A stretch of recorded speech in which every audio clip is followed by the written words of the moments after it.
will follow your word, oh Lord, with every step I take.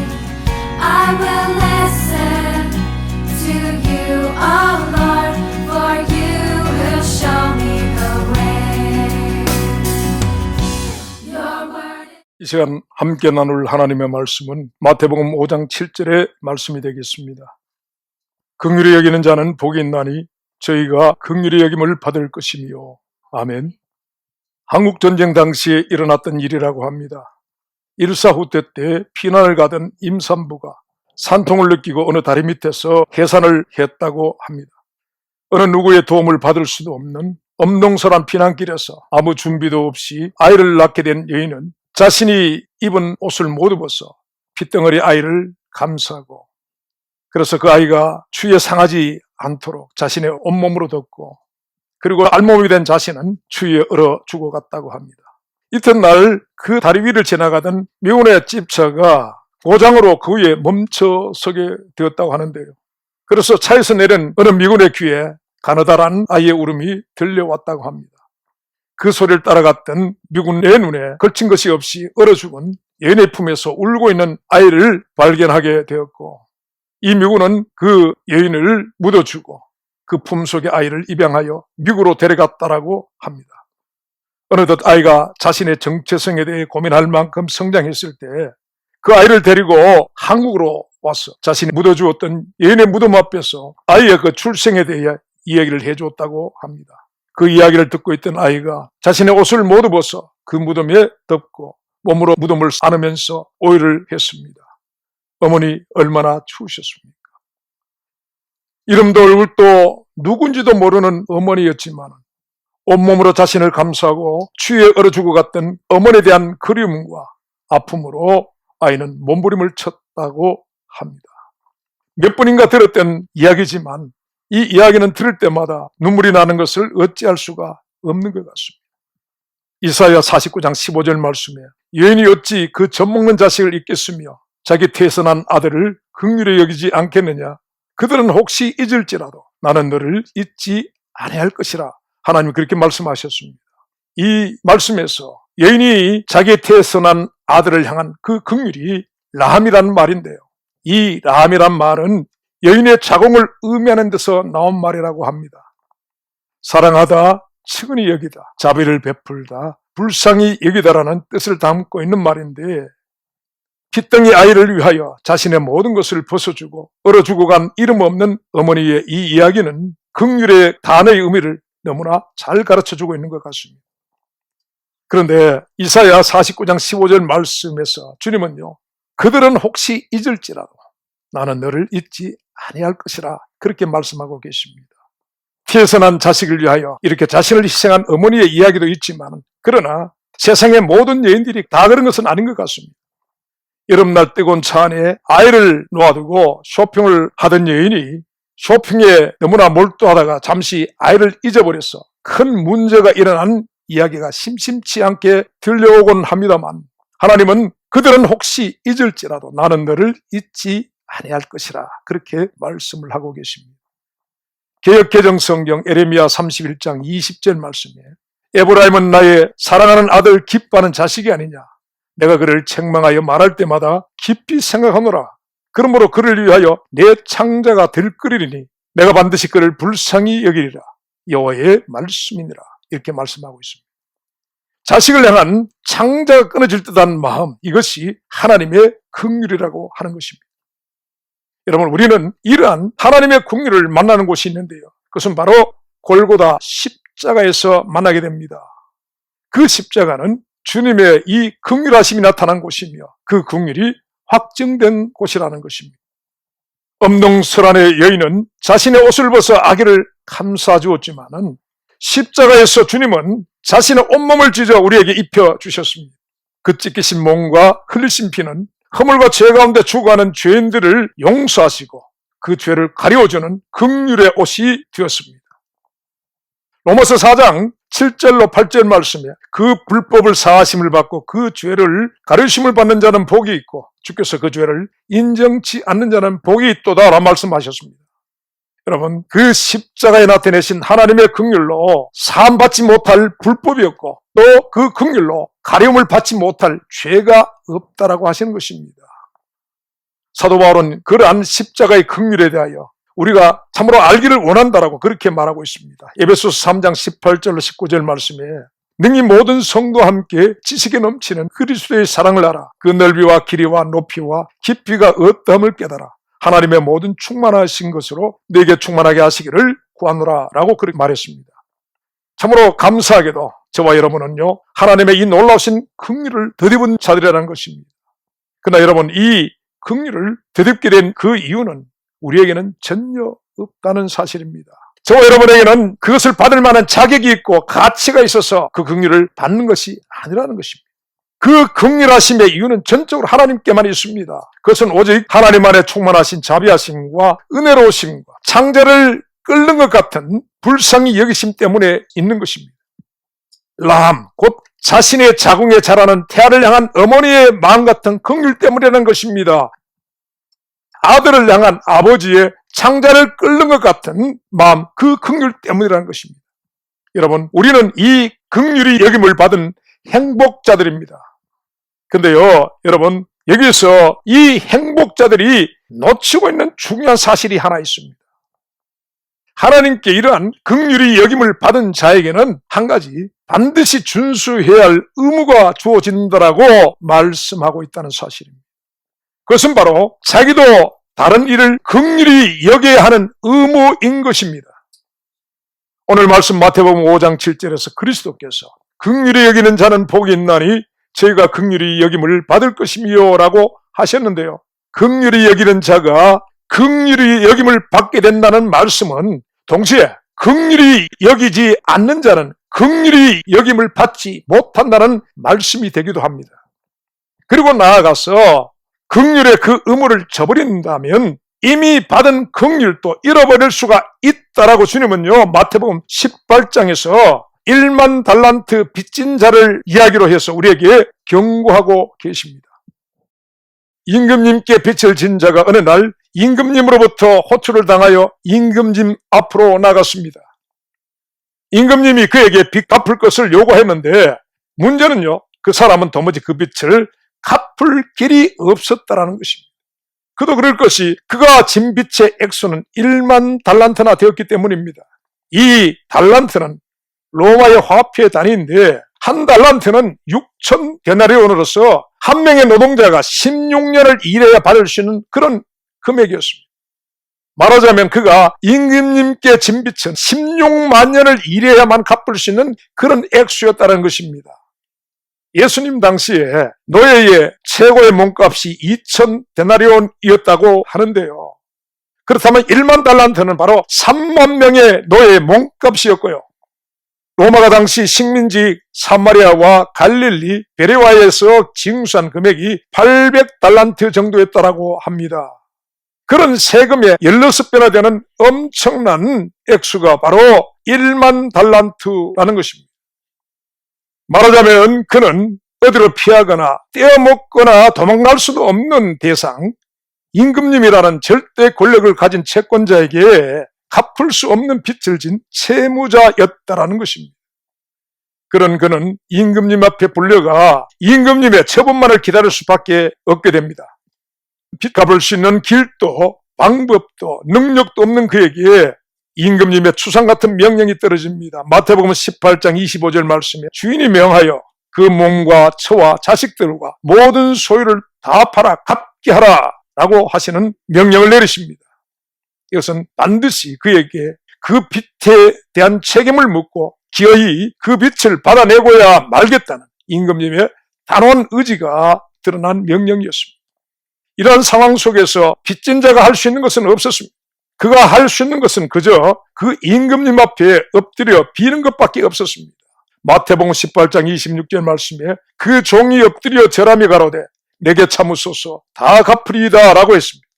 자신의 처자식이 어디로 팔려가 어떻게 될지도 모르는 상황에다가 하루에 한 데나리온씩 갚아 나간다 해도 16만 년의 형기를 채워야 하는 이 참담한 절망에서 임금님이 이런 자신을 참아주고 불쌍히 여겨주시기만을 빌 수밖에 없었습니다.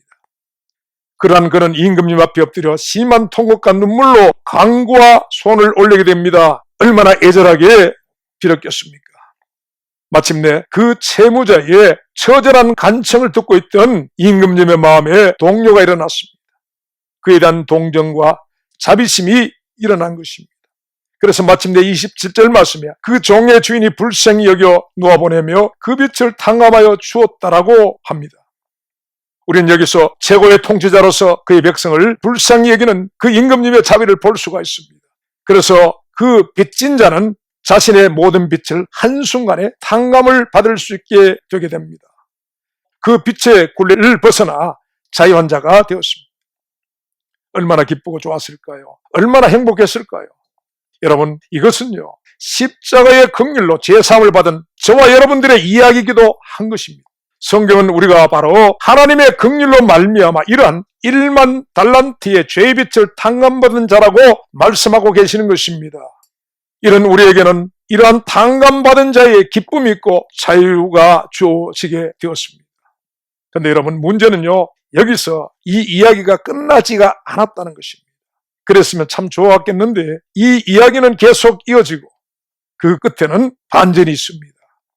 탕감을 받은 종이 풀려나 집으로 돌아가다가 길에서 자기에게 100데나리온의 빚을 진 채무자를 만나면서 모든 것이 뒤집히는 반전이 시작되게 됩니다. 이 사람은 자기에게 100데나리온의 빚을 진 사람을 만나자 그의 목을 움켜잡고 빚 갚을 것을 협박했다고 합니다. 조금 전 임금님께 간청하고 동정을 구하며 흘렸던 그 눈물이 그 눈에서 채 마르기도 전에 그는 무자비하게 자기에게 빚진 자를 잡아 끌고 감옥으로 데려갔습니다. 그럴 때 그 100데나리온의 빚을 진 사람이 엎드려 간구합니다. 그리고 그의 동정을 구했다고 합니다. 나를 참으소서 갚으리이다. 그러나 그 빚진 자를 대하는 탕감받은 자의 태도는 가혹했습니다. 그를 기어이 옥에다 가두고 그 빚을 다 갚도록 했다라고 합니다. 그의 이러한 무자비한 일은 임금님 귀에 들어갔게 되고 탕감을 받았던 자는 다시 임금님의 호출을 받고 임금님 앞으로 불려갔습니다. 임금님이 그에게 말합니다.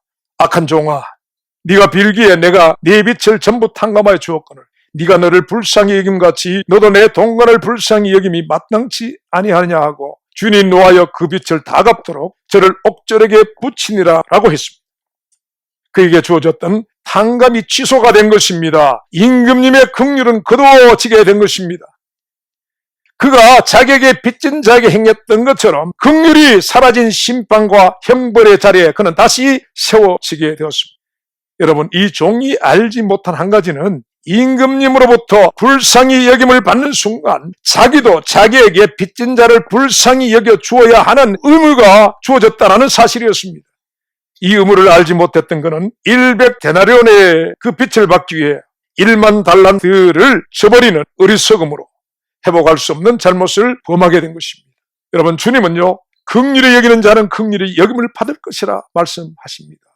주님의 이 긍휼히 여기심과 임금님이 종에 대한 불쌍히 여김이 같은 말 엘레오라는 말을 쓰고 있습니다. 측은히 여기다, 동정하다, 불쌍히 여기다, 동정을 나타내다라는 그런 의미의 말입니다. 임금님과 주님과 임금님은 동일한 이런 단어를 쓰고 있습니다. 여러분, 주님은 긍휼히 여기는 자는 긍휼히 여김을 받을 것이라고 하셨고 임금님은 불쌍히 여김을 받았으니 불쌍히 여겨 주어야 한다라고 말하고 있는 것입니다.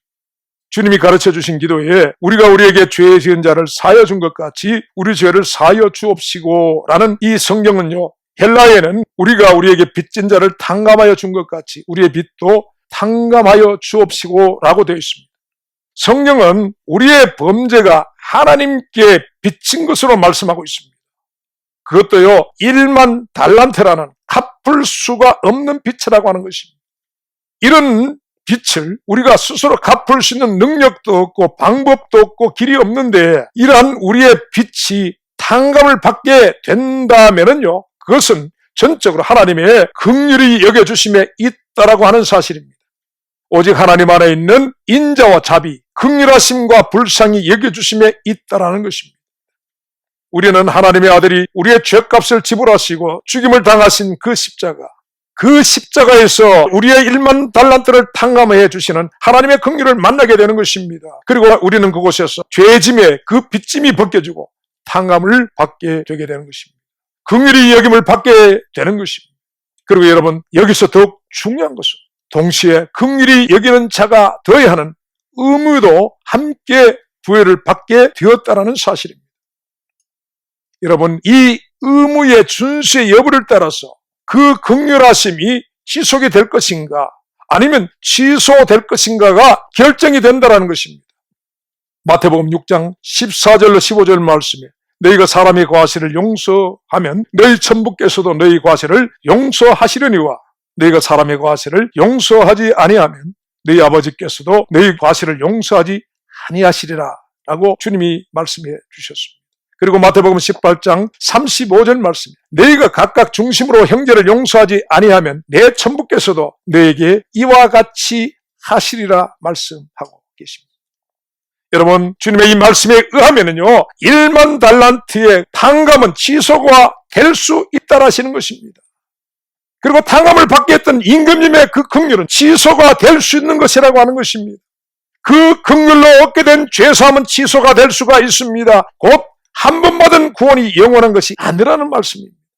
불쌍히 여겨 구원을 주신 그분이 바뀌어서가 아닌 것입니다. 그분의 긍휼로 불쌍히 여김을 받아 죄사함을 받고 구원을 얻었던 우리에게서 긍휼을 덧입은 자의 긍휼이 나타나지 않으므로 이런 일이 발생한다는 사실입니다. 긍휼의 여김을 받는 자가 긍휼히 여기지 않기 때문이라고 하는 것입니다. 여러분, 이런 일에 대한 주님의 말씀은 이처럼 냉정하시다는 사실입니다. 긍휼을 베풀지 않는 자가 얻을 수 있는 긍휼이 없다라는 것입니다. 불쌍히 여김이 없는 자가 받을 불쌍히 여김이 없고 용서하지 않는 자가 받을 용서는 없다라는 것입니다. 다른 일을 자신의 마음의 감옥에 가두고 옥졸로 지키고 있는 자가 하나님께로부터 얻을 자유는 없다라고 말씀하시는 것입니다. 그는 하나님의 감옥에 갇히는 자가 되어 한 홀이라도 갚지 않으면 풀려날 수 없는 존재가 된다라는 것입니다. 여러분, 제가 행위 구원론을 말한 것이 아닙니다. 여러분, 이것은 저의 말이 아닌 것입니다. 저는 주님의 말씀을 전달하고 있는 것입니다. 십자가에서 우리에게 주신 구원은 큰 것입니다. 죄인을 불쌍히 여기신 하나님 안에 있는 긍휼하심에서 나온 놀라운 하나님의 은혜인 것입니다. 우리가 갚을 수 없는 1만 달란트의 죄빚을 그분은 그 긍휼하심으로 탕감해 주신 것이라는 것입니다. 그러나 여러분, 두려운 것은 우리에게 100데나리온의 빚진 자에게 나타내는 우리의 자세의 어떠함에 따라서 그 긍휼로 받은 1만 달란트의 탕감은 언제든지 그리고 얼마든지 취소가 될 수가 있다는 것입니다. 그러나 여러분, 이 말은 동시에 100데나리온의 작은 긍휼로 1만 달란트라는 놀라운 긍휼을 얻을 수가 있다는 말씀이 되기도 하는 것입니다. 누가복음 15장 11절에는 두 아들의 이야기가 있습니다. 이 두 아들 중 작은 아들이 아직 살아있는 아버지로부터 자기에게 돌아올 유산을 요구했습니다. 살아있는 아버지를 마치 죽은 것처럼 여기는 막장 같은 아들이었다는 것입니다. 그 아들은 기어이 아버지로부터 그것을 받아내어서 타국으로 가 막장 같은 인생을 살았습니다. 창기와 허랑방탕하며 그 재산을 탕전하고 마침내 돼지 우리 속에서 돼지가 먹는 음식을 먹어야 하는 신세로 전락했습니다. 그랬던 아들이요, 그 핍절함 속에서 그가 마침내 기억해낸 것은 아버지의 긍휼이었습니다. 아버지의 집에 속한 일꾼들과 많은 품꾼들은 그 아버지의 긍휼 아래서 부족함 없이 살고 있었음을 기억해내었습니다. 그래서 아버지의 긍휼을 기억한 그는 용기를 냅니다. 그리고 마침내 아버지의 집으로 돌아가게 됩니다. 아버지께서 그 자신을 긍휼히 여겨 자신을 아들이 아니라 품꾼의 하나로 받아주실 것을 기대하면서 돌아갔습니다. 그런데 놀라운 일은요, 그런 아들을 문 밖에서 기다리고 있었던 아버지가 그 아들에게로 달려왔습니다. 누가복음 15장 20절 말씀에 아직도 상거가 먼데 아버지가 저를 보고 측은히 여겨 달려가 목을 안고 입을 맞추니라고 했습니다. 여기서 측은히 여겨라는 말은 스플랑크니 조마이라는 말로 엘레에오라는 말과 함께 긍휼을 나타내는 말입니다. 아버지 안에 충만한 긍휼은 돌아온 탕자 아들을 껴안고 입 맞추고 좋은 옷을 내어다 입히고 손에 가락지를 끼고 발에 신을 신겼습니다. 그리고 살찐 송아지를 끌어다가 잡으라, 우리가 먹고 즐기자라고 하며 즐거워하고 기뻐했다라고 합니다. 그런데 밭에 있다가 집으로 돌아오던 맏아들이 자신의 집에서 잔치하는 소리를 듣고 종들을 불러 그 연유를 알고 분노를 합니다. 그런 아들을 아버지가 나와서 권하며 달렸습니다. 그러나 아들은 그 아버지의 달램을 거절합니다. 그리고 그 맏아들이 말합니다. 누가복음 15장 29절 말씀이에요. 내가 여러 해 아버지를 섬겨 명을 어김이었거늘 내게는 염소 새끼라도 주어 나와 내 벗으로 즐기게 하신 일이 없더니 아버지의 살림을 창규와 함께 먹어버린 이 아들이 돌아오며 살찐 송아지를 잡으셨나이다 라고 말합니다. 여러분, 이 맏아들은 아버지의 긍휼을 이해하지 못합니다. 그리고 그 아버지의 긍휼 때문에 그는 분노했습니다. 그래서 그는 아버지의 집으로 들어가는 것을 거절합니다. 그에게는 돌아온 동생을 향한 긍휼이 없었습니다. 긍휼히 여기는 자는 긍휼히 여김을 받으리라고 말씀하셨지만은 그는 긍휼히 여기지 않는 자가 되어서 스스로 긍휼로 충만한 아버지의 집을 저버린 자가 되게 됩니다. 여러분, 그 아버지의 집은 아버지의 긍휼을 사모하고 더디은 자들이 거하는 곳이라는 것입니다. 여러분, 이 집은 하나님의 집, 곧 아버지의 나라인 것입니다. 이 긍휼의 하나님은 자신의 긍휼 아래에 있는 자들에게도 긍휼을 원하시는 분이시라는 사실입니다. 누가복음 10장 25절 이하에서 무엇을 하여 영생을 얻을 수 있느냐라고 주님을 시험하던 어떤 율법사에게 주님이 말씀하십니다. 하나님 사랑과 이웃 사랑의 계명을 행하라, 그리하면 살리라고 그렇게 말씀해 주십니다. 그런데 그 말씀을 받은 율법사가 다시 묻습니다. 그렇다면 그 영생을 얻기 위해 사랑해야 할 내 이웃은 누구니까? 라고 물었습니다. 주님이 거기에 대한 답으로 제시한 이웃은 바로 자비를 베푼 사마리아인의 비유였습니다. 주님의 이 말씀 속에서 강도를 만나 죽어가는 자를 만난 세 사람이 등장을 하게 되는데요.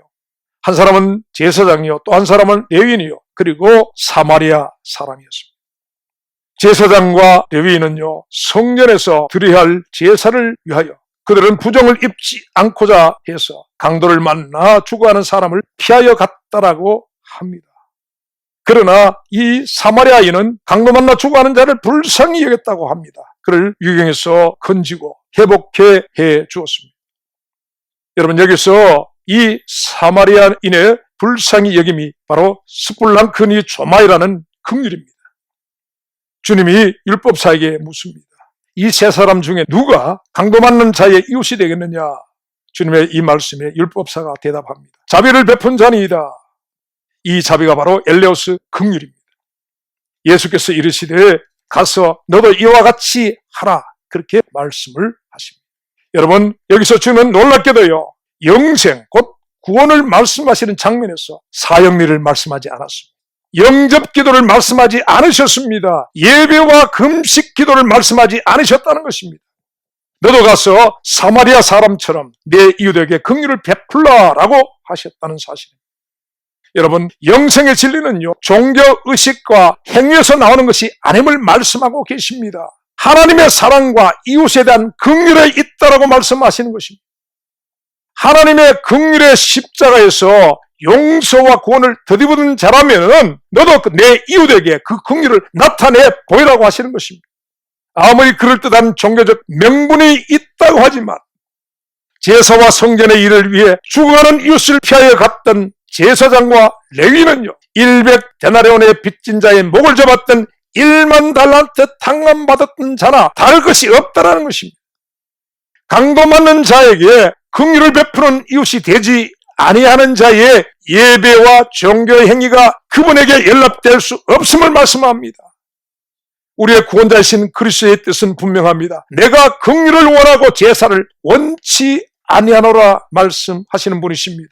그분이 말씀하십니다. 긍휼히 여기는 자는 긍휼히 여김을 받으리라 하셨습니다. 여러분, 이 긍휼에 대한 그분의 뜻은 확실한 것입니다.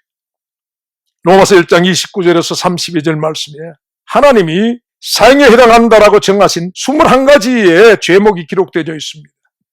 곧 모든 불의, 수악, 탐욕, 악의가 가득한 자요, 시기, 살인, 분쟁, 사기, 악독이 가득한 자요, 수군수군하는 자요, 비방하는 자요, 하나님을 미워하는 자요, 능욕하는 자요, 교만한 자요, 자랑하는 자요, 악을 도모하는 자요, 부모를 거역하는 자요, 우매한 자요, 배약하는 자요, 무정한 자요, 무자비한 자라 이렇게 말씀하고 계십니다. 이 말씀을 듣는 여러분, 뭐 이 정도가 죽을 죄냐고 말하지 마시기를 바랍니다. 그것은요, 엄하신 하나님이 정하신 두려운 심판의 기준이라는 사실인 것입니다. 이 21가지에 해당치 않는 사람은 없을 것입니다. 의는 없나니 하나도 없는 것입니다. 그래서 여러분, 이런 죄의 삭스로 심판을 받을 사형수와 같은 우리가 하나님께 구할 것은요, 1만 달란트 빚진 자처럼 하나님 앞에 엎드려 그분의 인자와 자비, 긍휼과 불쌍히 여겨주심을 인한 탕감과 용서뿐인 것입니다. 그래서 우리는 그 하나님의 긍휼이 나타난 십자가 앞으로 나아가게 되는 것입니다. 근데 여러분, 참 곤란한 두 가지 죄가 바로 마지막 제목으로 기록된 무정함과 무자비함입니다. 여러분, 이 두 가지가 왜 맨 끝에 있는 것일까요? 우리는 1만 달란트의 빚진 자처럼 우리의 죄의 빚을 주의 긍휼하심으로 탕감받았을지라도 우리가 우리에게 100데나리온의 빚진 이웃의 몫을 붙잡는 이 무정함과 무자비함이 있다라면은 이 무정함과 무자비는 하나님께로부터 받은 탕감을 취소시키게 될 수 있기 때문이라는 것입니다. 그리고 우리가 이 무정함과 무자비를 가진 채 우리의 죄사함을 위하여 우리에게 가르쳐 주신 주님의 기도를 들을 수가 없습니다. 우리가 우리에게 빚진 자를 탕감하여 준 것 같이 우리의 빚을 탕감하여 주옵시고 라고 할 수가 없다는 것입니다. 여러분, 지금 우한에서 발생한 피해렘이 전 세계를 두려움으로 몰아넣고 있습니다. 주님이 말씀하신 종말의 한 징조가 분명합니다. 그러나 여러분, 더욱 분명한 종말의 징조는 그렇게 멀리 있지가 않다는 것입니다. 그것은 바로 저와 여러분 안에 있습니다. 종말의 때를 묻는 제자들에게 주님이 말씀하십니다. 불법이 성함으로 사람들의 사랑이 식어지리라, 이렇게 말씀해 주셨습니다. 여러분, 너무나 확실한 종말의 징조는요, 저와 여러분 안에 있는 무정함과 무자비함입니다. 여러분, 이것은요, 사형에 해당하는 불법이며 종말을 앞당기는 강력한 이유가 된다는 것입니다. 1만 달란트의 탕감의 긍휼을 받고서도 100데나리온의 빚진 자의 몫을 잡는 이러한 무정함과 무자비함들이 모여 이 시대의 사랑을 식게 하여 종말을 앞당기고 있다는 것입니다. 이웃 교회를 비즈니스 경쟁자로 여기고 갈등과 다툼으로 다른 교회로 간 성도를 상종하지 못할 원수처럼 대하면서, 그러면서도 예배로서 우리의 도리를 다했고 우리는 구원을 받았다라고 하는 이 세대의 믿음은 말합니다. 여러분, 정말 그런 것일까요? 이러한 마지막 시대를 살아가는 우리 모두는 주님의 말씀을 기억해야 합니다. 내가 긍휼을 원하고 제사를 원치 아니하노라. 여러분, 부디 주님의 빛이 우리의 무정함으로 식어져 버린 마음들을 비춰주시길 바랍니다. 기도합니다. 주님, 무정함과 무자비함으로 마음을 채우면서 입술에만 사랑을 달고 사는 이 시대에 우리의 위선을 꾸짖어 주옵소서. 주님의 이 긍휼의 진리가 해도 되고 안 해도 되는 선택의 진리가 아니라 긍휼로 얻은 우리의 구원까지도 취소가 될 수 있는 심각한 진리임을 알게 하여 주옵소서. 예수님의 이름으로 기도합나이다.